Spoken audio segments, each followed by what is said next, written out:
Io disse, poi non fanno del male a nessuno che la aprano, però non mi sembrava il massimo. Già via Piave è un degrado terrificante, mancava anche la moschea.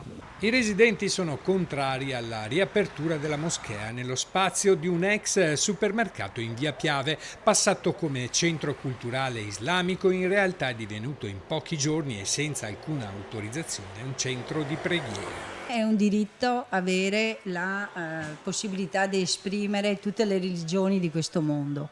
Quello che mi preoccupa è l'assembramento, la pulizia e la sicurezza che in questi giorni abbiamo visto non c'è. Lo spazio ad uso commerciale a 2 passi da Piazza Ferreto è stato aperto dalla comunità bengalese, chiedendo in corso d'opera il cambio della destinazione d'uso all'ufficio urbanistica, richiesta mai accolta. Nonostante tutto, negli 800 metri quadri si continuava a pregare. Il comune ha perciò fatto scattare la diffida e imposto la chiusura al gestore e all'utilizzatore. L'immobile non ha i requisiti di sicurezza. Dopo i controlli di polizia, la chiusura è immediata. È compito del comune far rispettare queste regole, effettuare i controlli e sanzionare nel caso in cui le regole non siano rispettate.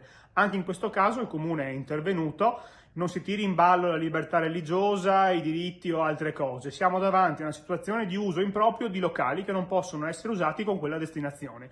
Nonostante le restrizioni del comune, le perplessità e le preoccupazioni fra i residenti ed esercenti sono in aumento. Un mese fa, nei pressi della moschea, con l'inizio del Ramadan, erano comparse anche le indicazioni per guidare i fedeli.